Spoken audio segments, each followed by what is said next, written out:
Assalamualaikum warahmatullahi wabarakatuh. Mari klik subscribe di channel ini dan aktifkan tanda loncengnya untuk mendapatkan update pemberitahuan di video berikutnya.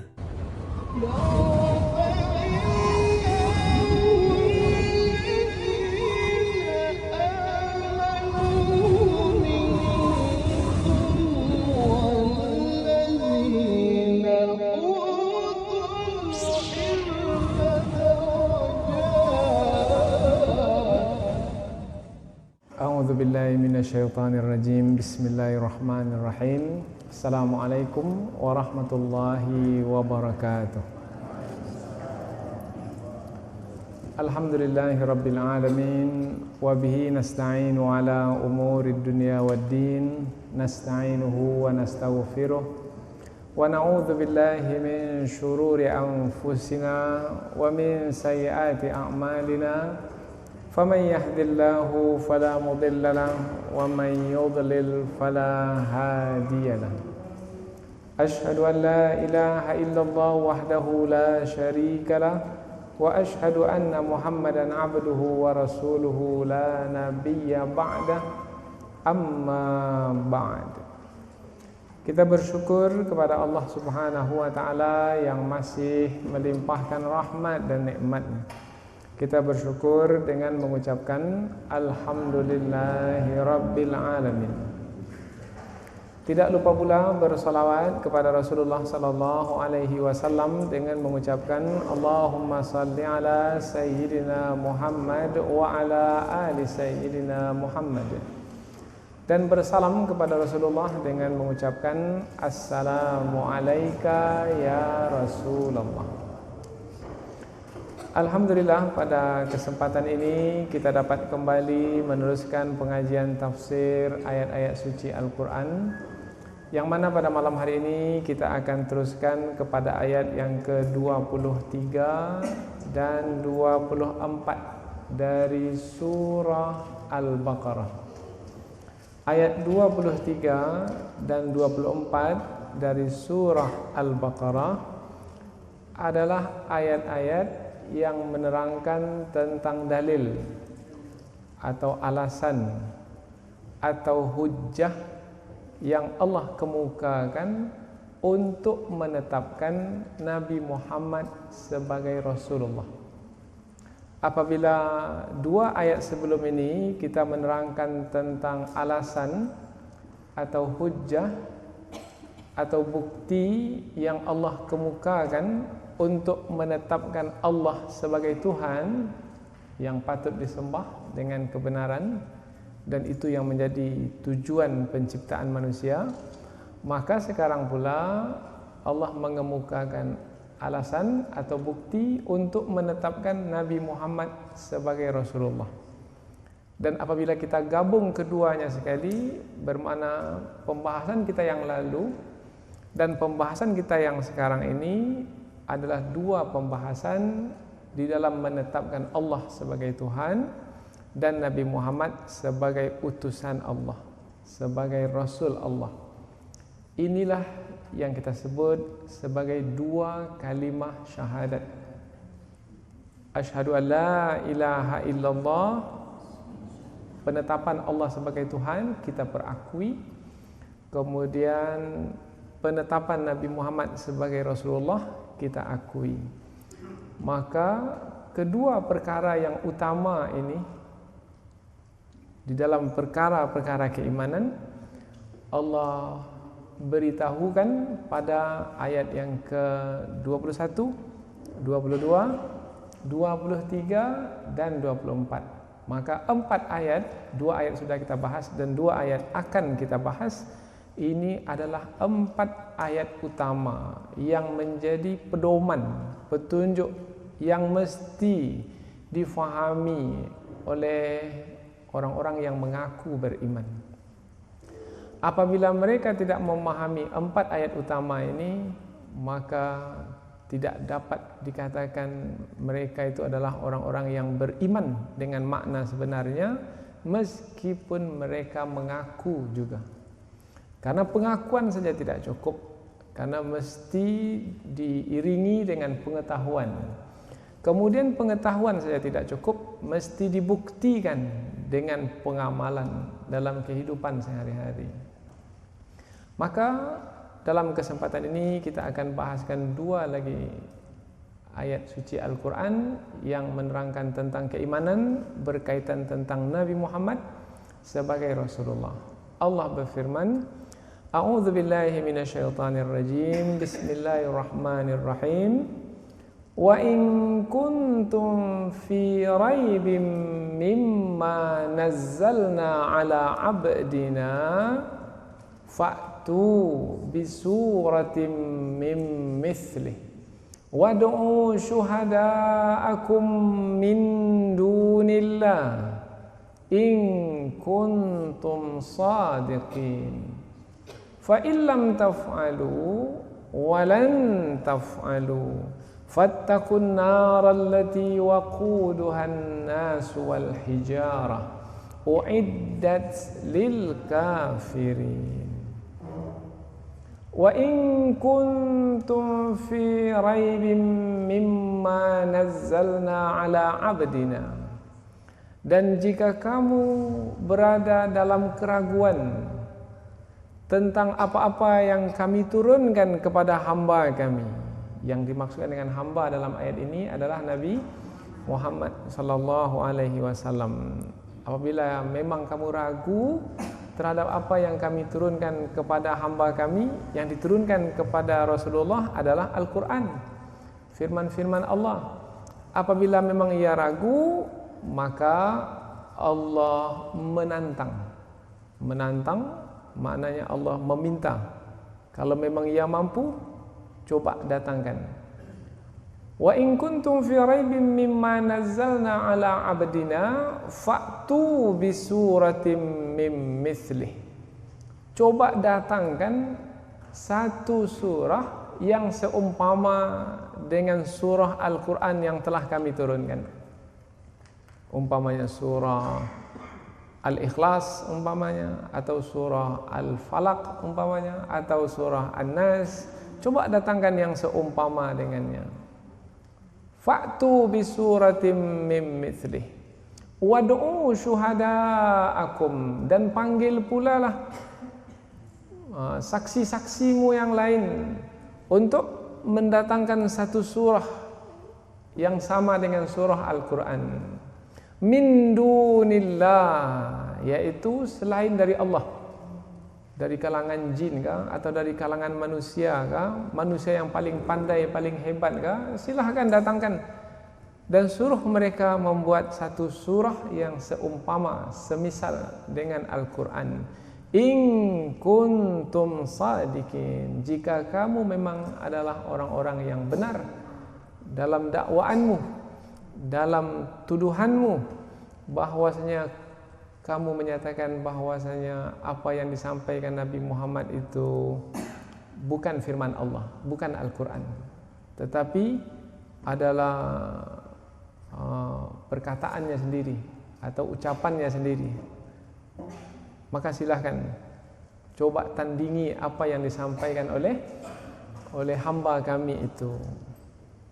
Kemudian ayat berikutnya, wa illam taf'alu wa lan taf'alu, dan jika kamu tidak mampu untuk melakukannya, yaitu tidak mampu mendatangkan satu surah yang sama seperti surah Al-Quran, dan memang kamu tidak akan mampu untuk mendatangkannya sampai kapanpun, maka kalau kamu tidak mampu, nyatalah kebenaran Al-Quran itu. Apabila nyata kebenaran Al-Quran, maka takutlah kamu kepada azab yang nanti di akhirat berupa api neraka. Fattaqun naral lati waquduhan nas wal hijarah. Takutlah kamu kepada api neraka, yang api neraka itu nanti bahan bakarnya adalah dari manusia dan batu. Yang mana manusia yang akan dimasukkan dalam api neraka itu adalah uiddat lil kafirin. Api neraka itu disediakan, diperuntukkan bagi orang-orang yang kafir. Inilah dia dua ayat yang kita bahas pada kesempatan ini, yaitu berkaitan dengan berkenaan dengan Nabi Muhammad sebagai Rasulullah. Baik, kita mulai pembahasan tafsir ini dengan lebih terperinci. Di permulaan ayat yang ke-23, wa in kuntum fi raibin, dan jika kamu berada dalam keraguan terhadap apa? Mimma nazzalna ala abdina, keraguan terhadap apa-apa yang kami turunkan kepada hamba kami. Tadi sudah kita sampaikan yang diturunkan kepada Rasulullah adalah Al-Quran. Al-Quran mulai diturunkan kepada Rasulullah semenjak Rasulullah diangkat menjadi Rasul, ketika Rasulullah ketika itu berada di Gua Hira. Wahyu yang pertama turun yaitu Iqra bismi rabbikal ladzi khalaq. Kemudian Rasulullah pulang ke rumah, Rasulullah berselimut, turun pula ayat sekali lagi, yaitu ya ayyuhal muddatsir kum fa'anzir wa rabbaka fakabbir wa thiyabaka fatahhir. Rasulullah pun tanggalkan selimut, Rasulullah pergi naik ke atas bukit Safa, kemudian mengumpulkan semua orang yang berada di kota Mekah. Kemudian Rasulullah menyampaikan kepada mereka, wahai penduduk kota Mekah, apa pendapatmu kalau kuberitahukan kepadamu bahwasanya ada binatang atau hewan di belakang gunung Safa ini yang kamu tak nampak, terhalang oleh gunung ini, tapi aku memberitahukan kepadamu, apakah kamu mempercayainya? Maka semua menjawab, ya kami mempercayaimu wahai Muhammad, apa yang kamu beritakan kami percayai. Apa sebab? Sebab kami tidak pernah menjumpai kamu berdusta, karena kamu adalah orang yang sangat jujur, yang dipercaya. Karena Rasulullah digelar juga di kota Mekah sebagai Al-Amin, yang sangat dipercaya. Maka ketika itu Rasulullah menyampaikan, wahai penduduk kota Mekah, ku beritahukan kepadamu bahwasanya aku adalah seorang Rasul yang diutus oleh Allah. Karena Rasulullah telah menerima wahyu. Aku adalah seorang Rasul yang diutus oleh Allah, dan aku peringatkan kamu tentang hari pembalasan. Kalau kamu buat baik di dunia, kamu akan dapat balasan yang baik. Kalau kamu buat di dunia ini perbuatan yang buruk, maka kamu akan dapatkan balasannya juga. Maka aku peringatkan, maka buatlah yang baik-baik supaya kamu tidak menerima balasan yang buruk pada hari pembalasan. Sampai ke tahap ini, maka berdirilah Abu Lahab. Apa kata Abu Lahab? Abu Lahab ni paman Rasulullah juga. Apa kata Abu Lahab? Wahai Muhammad, hanya untuk itu kamu mengumpulkan kami di sini?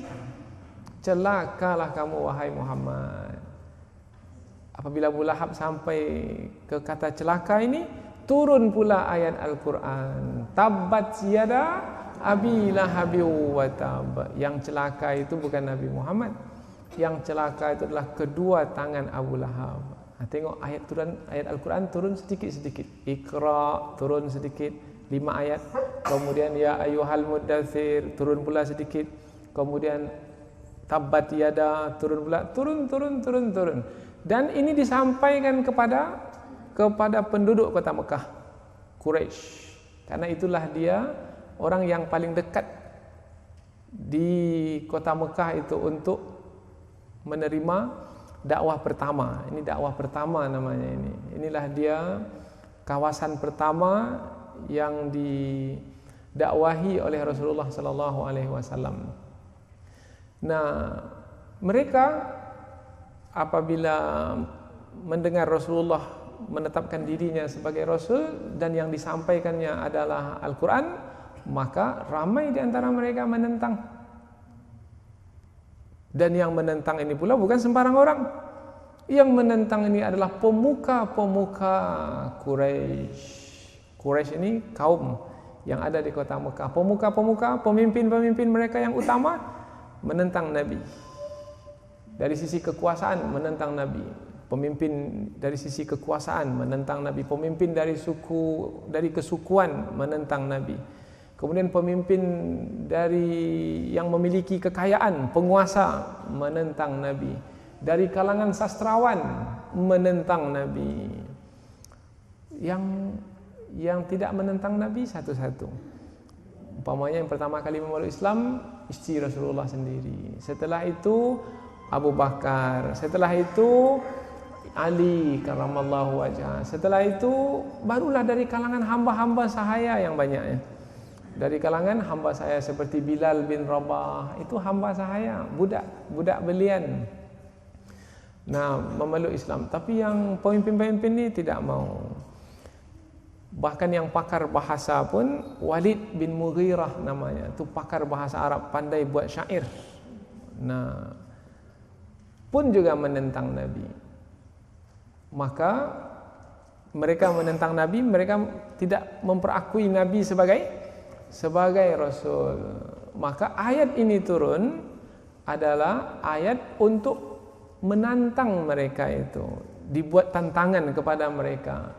Wahai orang-orang yang berada di kota Mekah, ini apabila kita bawa kepada kota Mekah, dan ayat ini bukan hanya ditujukan kepada orang yang ada di kota Mekah. Siapa saja yang menentang Nabi Muhammad SAW, atau siapa saja yang tidak mau membenarkan, tidak mau mempercayai Nabi Muhammad sebagai seorang Rasul, maka ayat ini menjadi ayat tantangan. Allah menantang mereka. Kalau memang ya kamu tidak mempercayai Nabi Muhammad itu sebagai seorang Rasul, bermakna kamu juga tidak mempercayai apa yang disampaikan itu sebagai firman-Ku. Maka kalau kamu tidak mempercayainya, coba datangkan yang disampaikannya itu sama seperti yang disampaikannya itu, meskipun hanya satu surah saja. Surah yang paling pendek, umpamanya Al-Ikhlas, Qul huwallahu ahad, Allahus samad, lam yalid wa lam yulad wa lam yakul lahu kufuwan ahad. Coba buat yang seperti itu. Pendek saja. Buat, kalau memang ya kamu mampu membuatnya. Kalau kamu tak mampu membuatnya, bermakna fahamilah, percayailah bahwasanya itu bukan datang dari Nabi Muhammad. Itu adalah firman Allah. Kalau itu adalah firman Allah, kamu mempercayainya, bermakna kamu mesti mempercayai Nabi Muhammad itu sebagai Rasul. Karena dia telah menyampaikan firman, Allah. Jadi ada beberapa urutan di sini. Urutan yang pertama adalah kalau mempercayai apa yang disampaikan Nabi Muhammad sebagai firman Allah, maka mesti mempercayai Nabi Muhammad sebagai Rasulullah. Satu lagi, kalau mempercayai Nabi Muhammad sebagai Rasulullah, maka mesti mengikuti Rasulullah. Tapi mereka tak mau mengikuti Rasulullah. Maka bila mereka tak mau mengikuti Rasulullah, bermakna mereka tidak mempercayai Nabi Muhammad sebagai Rasulullah, bermakna mereka juga tidak mempercayai apa yang disampaikan oleh Rasulullah itu sebagai firman Allah. Jadi ada tiga itu berkaitan, tiga perkara yang berkaitan. Maka ayat ini mengatakan, apa yang membuat kamu tak beriman kepada Rasulullah, kepada Nabi Muhammad sebagai Rasulullah? Karena apa yang disampaikannya itu.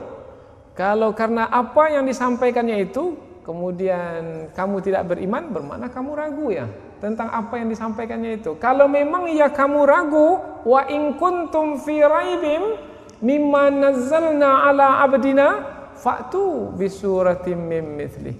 Kalau memang ya kamu ragu terhadap apa yang telah diturunkan, yang telah kami turunkan kepada hamba kami itu, maka coba datangkan satu surah yang semisal dengan Al-Quran itu. Jadi ayat ini, apabila kita lihat penyampaian tadi, maka ayat ini adalah ayat penantangan, tantangan kepada orang-orang yang menentang Nabi Muhammad sebagai seorang Rasul. Nah, ini dia kedudukan ayat ini. Ayo coba, kalau memang ya kamu ragu. Kata ragu, di sini disebutkan kata ragu. Sebenarnya mereka itu bukan hanya ragu, mereka itu sebenarnya menolak. Kalau ragu itu 50-50. Kemungkinan untuk yakin itu ada, tapi keyakinannya itu sedikit. Itu makna ragu. Tapi disebut di sini ini keraguan di dalam keimanan tidak ada harganya. Artinya di dalam keimanan tidak boleh ragu-ragu. Di dalam keimanan Nabi Muhammad sebagai Rasul, dalam keimanan Al-Quran sebagai firman Allah, tidak boleh ragu meskipun sedikit. Jadi Allah sebutkan, kalau kamu memang ragu, sebenarnya mereka itu adalah tidak ragu. Sebenarnya mereka itu memang menolak. Tetapi di sini ini, kalau memang kamu ragu, andaikan mereka itu punya keraguan. Diandaikan. Nah, kalau andaikan kamu punya keraguan, maka coba gunakan akal fikiran. Gunakan akal fikiran supaya keraguan itu hilang. Yaitu, coba gunakan akal fikiran dengan baik. Coba buat yang seumpama dengannya. Kamu tak mampu. Kalau kamu tak mampu, coba gunakan akal fikiran. Kamu tak mampu, kamu saja tak mampu untuk mendatangkannya. Kamu yang begitu hebat tidak mampu untuk mendatangkannya. Apalagi Nabi Muhammad tak akan mampu kalau memang itu datang dari dirinya sendiri. Pastilah dia lebih tak mampu lagi. Apa sebab? Sebab Nabi Muhammad itu seorang yang buta huruf. Kalau kamu sendiri yang pakar bahasa tak mampu, apalagi Nabi Muhammad itu tidak akan mampu. Kalau sekarang dia mampu juga, bermakna bukan datang dari dirinya, tapi datang dari itu dia, coba gunakan akal fikiranmu. Kalau memang kamu ragu. Bisa difahami apa yang kita sampaikan ini? Nah, bermakna kalau kamu menentang juga dan kamu tak percaya juga, bermakna kamu tidak menggunakan akal fikiran. Di sini letak kebodohan kafir Quraisy itu. Maka disebutlah zaman itu zaman kebodohan, zaman jahiliyah. Bukan mereka tak punya akal fikiran, punya, tapi mereka tidak menggunakan akal fikiran. Wa in kuntum fi raibim mimma nazzalna. Dan jika kamu ragu terhadap apa-apa yang kami turunkan kepada hamba kami. Di sini kata nazzalna bukan anzalna. Ada beda antara nazzalna dengan anzalna. Kalau anzalna turun sekaligus. Umpamanya dalam ayat yang lain Allah menyebutkan inna anzalnahu fi lailatul qadar. Sesungguhnya kami menurunkan Al-Quran itu pada malam Qadar, Lailatul Qadar. Mengapa anzalna? Karena dia turun sekaligus. 30 juz pada malam Qadar, Lailatul Qadar. Yang dimaksudkan dalam ayat ini bukan Al-Quran turun yang sekaligus. Yang dimaksudkan dalam ayat ini Quran yang turun sedikit-sedikit, yang kita sebut tadi. Surah Al-Alaq turun sedikit, Iqra bismi rabbikal ladzi khalaq. Surah Al-Mudaththir turun sedikit. Kemudian surah Al-Lahab turun sedikit. Surah Al-Ikhlas turun sedikit. Nah, turun sedikit-sedikit ini pun kalau difahami dengan akal fikiran juga membuktikan bahwasanya ini pasti turun dari Allah Subhanahu wa taala. Sebab turun berapa lama? 23 tahun. Sedikit. Selama 23 tahun dan dikumpulkan jadi satu, 30 juz. Dan apabila dikumpulkan jadi satu, tidak ada pertentangan antara yang satu dengan yang lain. Yang pertama kali turun dengan yang akhir sekali turun. Tak ada pertentangan. Yang turun pada tahun pertama, yang turun pada tahun ke-10, tidak ada pertentangan. Apabila tidak ada pertentangan, bermakna mestilah difahami dia turun dari yang satu, dari yang maha sempurna. Semestinya apabila digunakan akal fikiran dengan baik, ini tidak mungkin dari Nabi Muhammad SAW, ini pasti dari Allah, dari Tuhan yang mengatur alam semesta ini. Sepatutnya dengan akal fikiran yang ada, akan sampai ke tahap mempercayai, meyakini apa yang diturunkan kepada Rasulullah yang sedikit-sedikit itu, yang memanjang sampai 23 tahun itu, untuk mempercayai itu adalah dari Allah. Kalau sampai ke tahap itu adalah dari Allah, bermakna Rasulullah adalah, bahwasanya Nabi Muhammad adalah Rasulullah. Itu sudah sepatutnya demikian. Apabila menerima yang disampaikan Rasulullah adalah firman Allah, maka Rasulullah yang menyampaikannya itu betul-betul adalah Rasulullah. Lalu berikutnya, apabila sampai ke tahap ini, wa in kuntum fi raibim mimma nazzalna ala abdina fa'tu bi suratin mim mithli wad'u syuhada'akum min dunillah in kuntum sadiqin. Tapi mereka tak mampu untuk mendapatkan satu surah yang sama dengan Al-Quran. Tapi sebelum sampai ke situ, kita tengok lagi kata di sini. Wa in kuntum fi raibim mimma nazzalna ala abdina. Abdina. Di sini Nabi Muhammad disebut dengan abdina. Dan jika kamu ragu terhadap apa-apa yang kami turunkan kepada hamba kami, hamba kami yang dimaksud adalah Nabi Muhammad. Tetapi Nabi Muhammad dalam ayat ini, disebut sebagai abdina. Abdina, hamba kami, maknanya yang beribadah kepada kami. Yang beribadah kepada kami. Sebelum ini kita membahaskan ayat tentang seruan untuk beribadah. Masih ingat? Wahai manusia, ya ayuhan nas, u'budu rabbakum. Wahai manusia, beribadahlah kepada Tuhanmu. Beribadahlah kepada Tuhanmu. Dan itulah tujuan penciptaan hidup manusia. Sekarang Nabi Muhammad dalam ayat ini disebut sebagai hamba Allah yang beribadah. Bermakna, wahai manusia yang telah diseru untuk beribadah, kalau kamu mau beribadah kepada Allah untuk mencapai tujuanmu, maka contohlah seperti hamba kami yang telah beribadah kepada kami. Abdina, yaitu Nabi Muhammad SAW. Itulah contoh dalam beribadah kepada Allah. Jadi kalau kita kaitkan dua ayat ini sekali, dari kata abdun, abada, sebelum ini ayat menyeru kita untuk beribadah, sekarang pula ayat menerangkan tentang ini orangnya yang pertama kali beribadah. Yang pertama kali beribadah, maksudnya di kota Mekah, untuk membetulkan kepercayaan manusia yang sudah menyimpang, yang dahulu pernah disampaikan oleh Nabi Isa alaihissalam, yang dahulu pernah disampaikan oleh Nabi Musa alaihissalam, yang dahulu pernah disampaikan oleh Nabi Ibrahim alaihissalam, yang sudah menyimpang, yang apabila dilihat mereka mengatakan ini adalah yang diwarisi oleh nabi-nabi terdahulu, ini adalah ibadah para nabi terdahulu. Kemudian Allah membantah, oh tidak, ibadah nabi terdahulu adalah seperti nabi yang terakhir ini.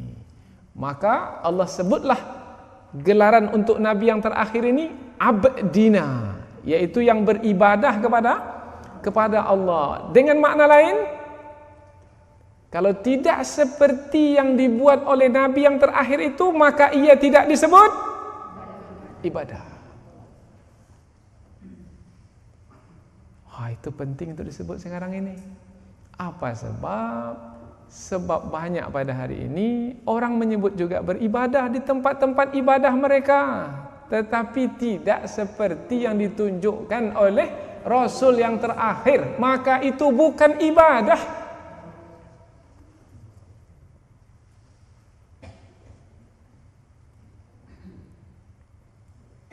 Apalagi jangankan di luar Islam, di dalam Islam pun kalau dia melakukan sesuatu, mengaku dia beribadah umpamanya, tetapi tidak seperti yang Rasulullah contohkan, maka dia tertolak. Dia disebut sebagai perkara bid'ah yang dibuat-buat. Nabi tak buat, kemudian dia buat. Itu bid'ah. Kullu bid'atin dhalalah. Setiap bid'ah itu adalah satu kesesatan. Wa kullu dhalalatin finnar, dan setiap yang sesat itu di dalam api neraka, tertolak.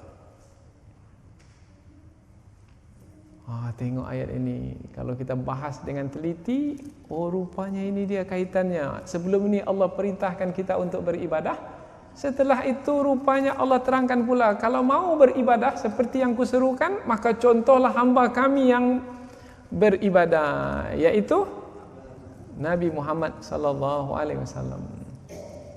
Wa in kuntum fi raibin mimma nazzalna ala abdina fa'tu bi suratin min mithlih. Kalau kamu ragu terhadap apa yang kami turunkan kepada hamba kami, maka datangkanlah satu surah yang seumpama dengannya. Wad'u syuhada'akum min dunillah, dan panggillah saksi-saksimu. Siapa yang dimasukkan dengan saksi di sini? Ulama tafsir memberikan beberapa pendapat. Umpamanya di antaranya saksi di sini adalah pemimpin-pemimpin kamu yang hebat-hebat di kalangan kamu, yang bisa mempersaksikan tentang kamu adalah benar dan Nabi Muhammad adalah salah. Coba kalau kamu mampu mempersaksikan, persaksikan kehebatanmu untuk mengalahkan Al-Quran ini. Wad'u syuhada'akum, panggil saksi-saksimu yang hebat-hebat itu untuk buat satu surah yang bisa mengalahkan Al-Quran ini. Wad'u syuhada'akum min dunillah. Di sini disebutkan kata min dunillah, selain dari Allah. Maksud selain dari Allah di sini, panggil siapa saja selain dari Allah. Dari kalangan manusia kah? Silahkan. Dari kalangan jin kah? Silahkan. Artinya kumpulkan manusia semua, kumpulkan jin semua. Coba buat yang sama seperti Al-Quran. Kalau kumpulkan malaikat, takkan mungkin mereka mampu mengumpulkan malaikat. Nah, maka ada yang mengatakan di sini penolong-penolong, syuhada'akum, penolong-penolong. Tapi sebenarnya kata syuhada ini dari kata syahid. Syahid maknanya yang mempersaksikan. Yang mempersaksikan kamu itu adalah benar. Coba datangkan yang mempersaksikan kamu adalah benar, untuk menolong kamu sebagai seorang yang benar bahwasanya Nabi Muhammad itu bukan seorang rasul. Coba, in kuntum sadiqin, jika kamu adalah orang-orang yang benar mengatakan bahwasanya Nabi Muhammad bukan seorang rasul dan yang disampaikannya bukan firman Allah. Coba datangkan bukti. Satu surah Al-Quran saja. Kemudian Allah teruskan dalam ayat berikutnya, fa illam taf'alu, dan jika kamu memang tak mampu, jika kamu tak mampu, walan taf'alu, dan kamu memang tidak akan mampu. Dan jika kamu tidak mampu, maknanya dan jika kamu tak mampu, maknanya memang kamu tak mampu. Sekarang kamu tak mampu. Kamu kumpulkanlah siapa yang hebat menurut kamu untuk membuat satu surah yang seumpama dengan Al-Quran. Tengok sampai sekarang kamu tak mampu.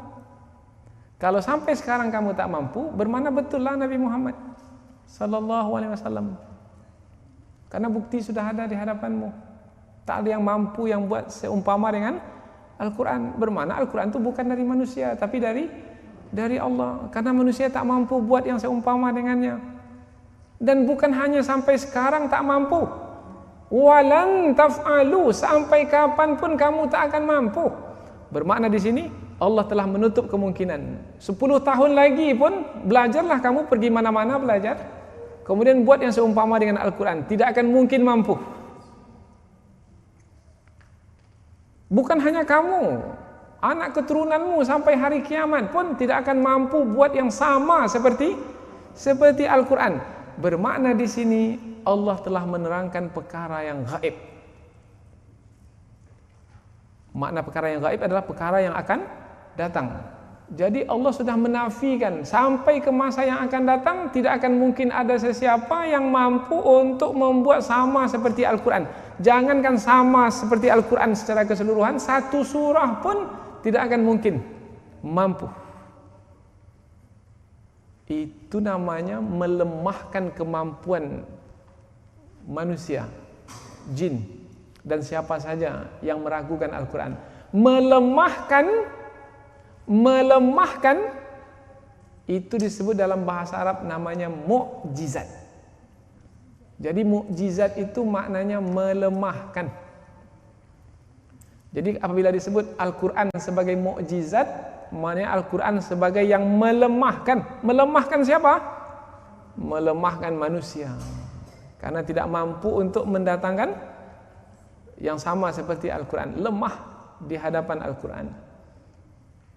Tidak mampu untuk menyalahkan Al-Quran, apalagi menolak Al-Quran. Sampai hari ini tak ada yang mampu.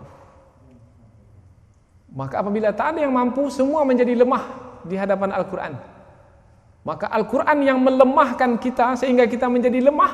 Bukan hanya kita, orang-orang kafir semua yang menentang. Maka apabila kita sudah menjadi lemah karena telah dilemahkan oleh Al-Quran, biasanya yang melemahkan ini yang lemah atau yang kuat ini? Melemahkan ini, yang melemahkan ini yang kuat atau yang lemah? Pasti yang kuat. Yang lemah mana bisa melemahkan? Nah, yang lemah dikuatkan. Tetapi yang melemahkan ini pasti yang kuat. Maka melemahkan ini disebut mukjizat. Contoh umpamanya dahulu Nabi Musa. Apa mukjizat Nabi Musa dahulu di hadapan tukang sihir Fir'aun? Tongkatnya berubah menjadi ular. Tukang sihir itu dia punya juga ular, tapi ularnya itu dari tali-tali. Talinya berubah menjadi ular. Kononnya dia bisa memenangkan pertarungan dengan Nabi Musa alaihi salam. Nah, karena mereka menganggap Nabi Musa bukan seorang rasul, tapi Nabi Musa seorang tukang sihir juga, sama seumpama mereka. Mereka ramai-ramai kumpul di bawah arahan Fir'aun untuk mengalahkan Nabi Musa seorang. Tetapi Allah pula menerangkan kepada mereka, bukan, Nabi Musa itu bukan seorang penyihir, dia seorang rasul. Untuk menerangkan Nabi Musa seorang rasul, maka Allah berikan kekuatan kepada Nabi Musa untuk melemahkan tukang sihir. Kekuatan apa yang Allah berikan kepada Nabi Musa untuk melemahkan tukang sihir? Tongkat berubah menjadi ular. Nah, tongkat berubah menjadi ular yang datang dari sisi Allah untuk melemahkan tukang sihir disebut mukjizat. Jadi apa makna mukjizat? Melemahkan. Dan itu hanya diberikan kepada para rasul. Kalau kepada orang biasa disebut karamah. Tak boleh kepada orang biasa disebut mukjizat. Nah, tapi sekarang pula kita dengar di TV-TV, ustaz ini pun punya mukjizat. Mana pula ada ustaz punya mukjizat? Yang punya mukjizat itu para rasul. Ini ustaz itu pandai umpamanya mengobati penyakit hanya dengan zikir-zikir. Oh, ini mukjizat. Sudah banyak orang disembuhkannya hanya dengan airnya.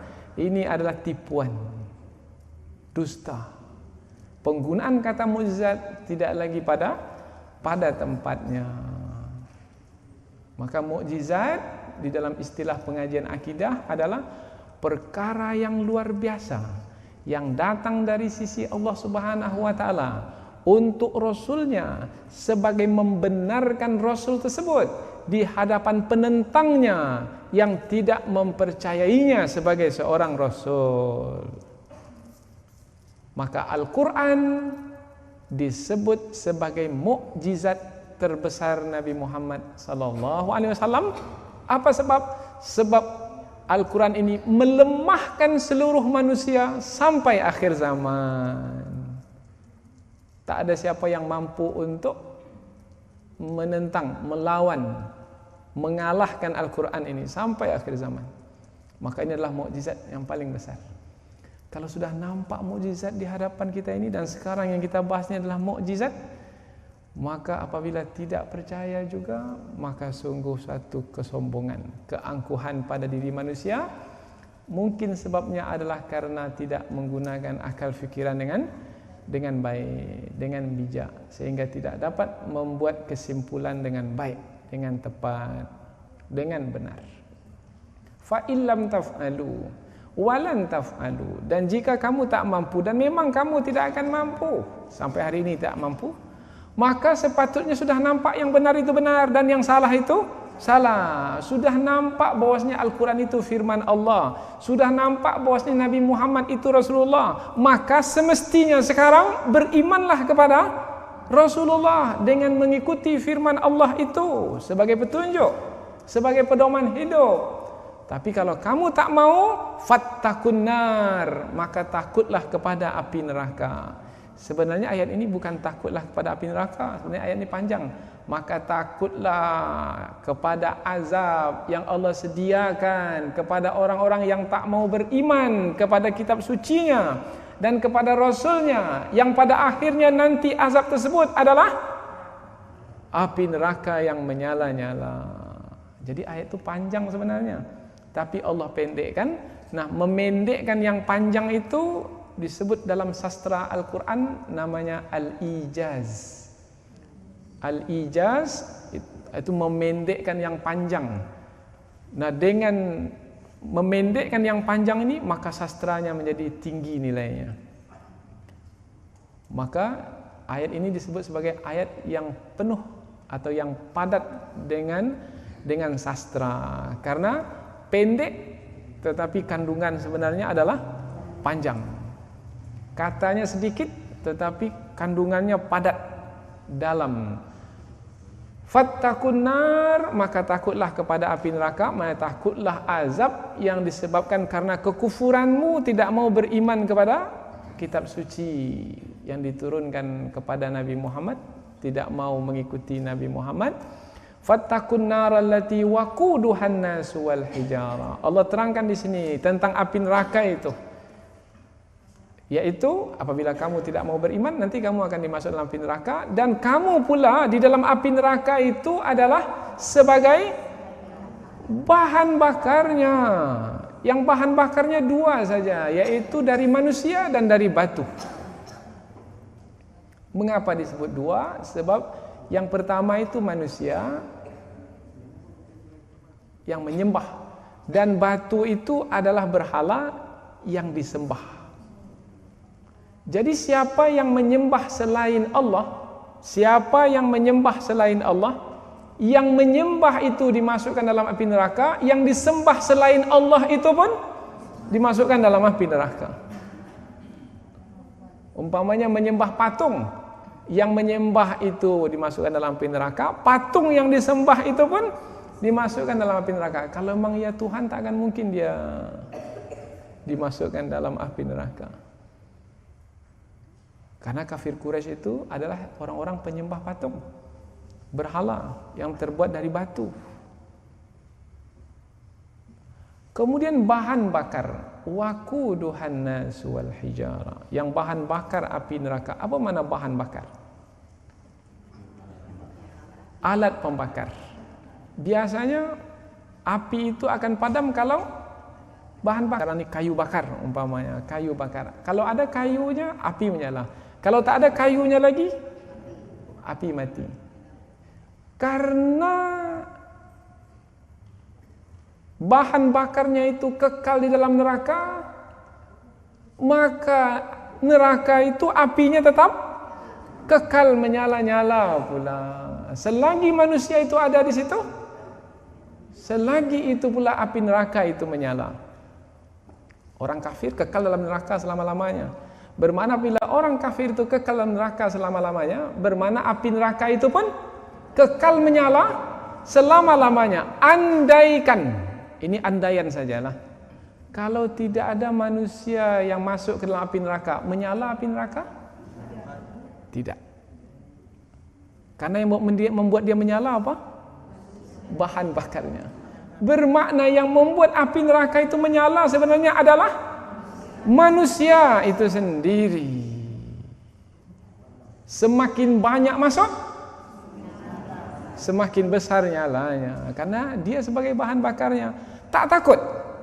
Kira-kira demikianlah ayat itu berupa ancaman di dalam ini. Maka ayat ini disebut sebagai ayat ancaman, sehingga menggunakan kata waqud, bahan bakar.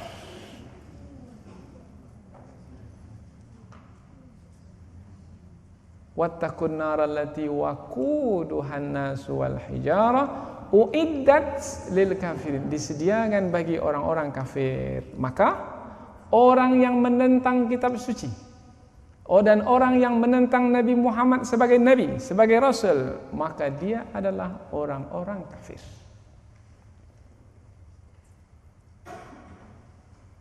Jadi, orang yang tak percaya kepada Al-Quran adalah orang kafir.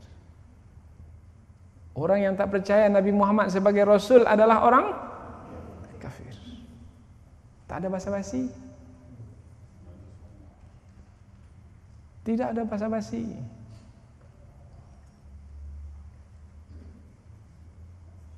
Karena ada yang basa-basi ini. Enggak, kita semua ini benar ini. Semua benar. Nanti semua masuk surga nanti semuanya. Semua agama sama. Semua agama nanti pada akhirnya nanti semua penganut agama semua masuk surga. Pluralisme. Percaya kepada banyak agama yang semuanya adalah benar. Oh tidak. Innad dina indallahil Islam. Agama yang diperakui di sisi Allah hanyalah agama Islam. Wa may yabtaghi ghairal islami dinan falan yuqbala minhu wa huwa fil akhirati minal khasirin. Siapa yang mencari agama selain agama Islam tidak akan diterima daripadanya. Dan dia nanti di akhirat termasuk ke dalam golongan orang-orang yang merugi. Bahkan Allah sendiri dengan jelas menyebutkan kepada orang yang bukan Islam, kepada orang yang tak percaya kepada Al-Quran dan orang yang tak percaya kepada Nabi Muhammad sebagai Rasulullah, Qul ya ayyuhal kafirun la a'budu ma ta'budun wala antum 'abiduna ma a'bud wala ana 'abidu ma 'abadtum wala antum 'abiduna ma a'bud lakum dinukum waliyadin. Tegas, jelas, tidak ada basa-basi.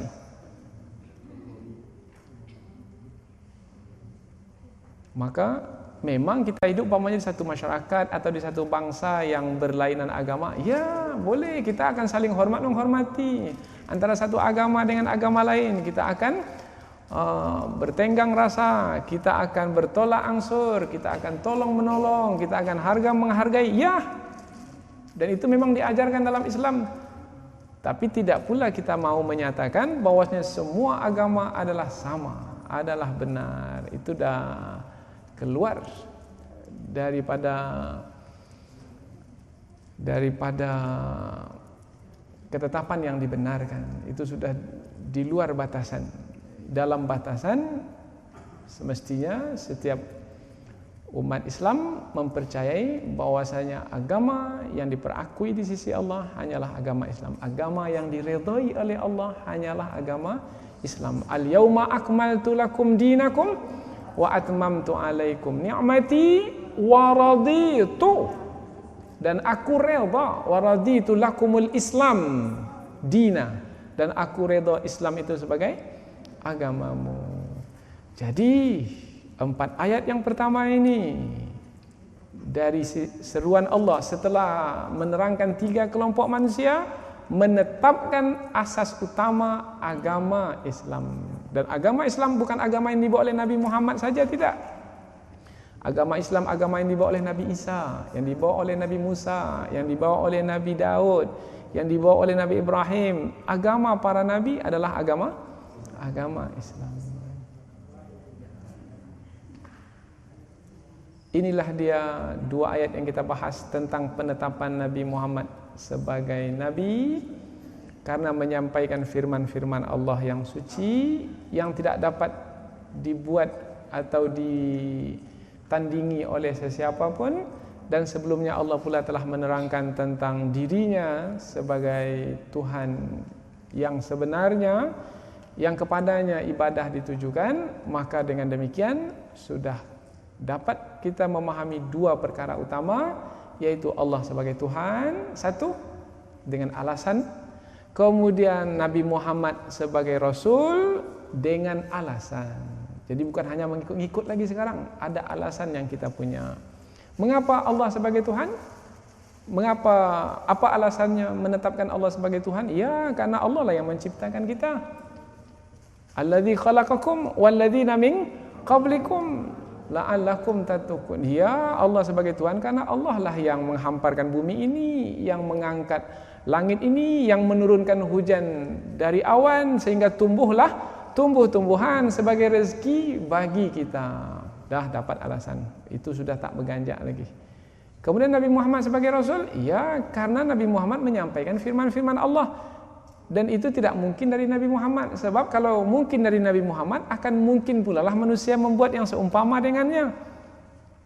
Tapi tidak ada satu pun manusia yang mampu membuat yang sama seperti yang disampaikan oleh Nabi Muhammad. Bermakna yang disampaikan oleh Nabi Muhammad adalah firman Allah. Maka apabila firman Allah yang disampaikan, maka Nabi Muhammad adalah utusan Allah. Kalau begitu, asyhadu an la ilaha illallah wa asyhadu anna Muhammadar Rasulullah. 4 ayat ini saja kalau dibaca oleh orang yang bukan Islam dan dia fahami dengan baik-baik, insya-Allah akan memeluk Islam. Kalau dia baca baik-baik, difahami baik-baik, insya-Allah akan memeluk Islam.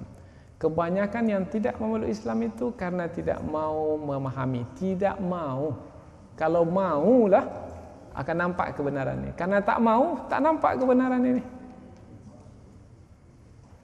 Dan kebenaran ini selalu ditutupi oleh orang-orang yang dengki kepada agama Islam. Mudah-mudahan dengan 4 ayat ini, 2 yang kita bahaskan yang dalam pengajian yang lalu dan 2 pada kesempatan ini, mudah-mudahan akan ada manfaatnya sebagai menambah pengetahuan kita, menguatkan keyakinan kita. Dan kalau dapat kita hidup di atas 2 pilar utama ini dan kita pun meninggal dunia di bawah 2 tiang agama ini, dan mudah-mudahan kita akan tetap berjuang di 2 yang utama ini, yaitu Allah sebagai Tuhan dan Nabi Muhammad sebagai Rasulullah sallallahu alaihi wasallam. Mohon maaf atas segala kesalahan dan kekhilafan. Wabillahi hidayah wa taufiq. Wassalamualaikum warahmatullahi wabarakatuh.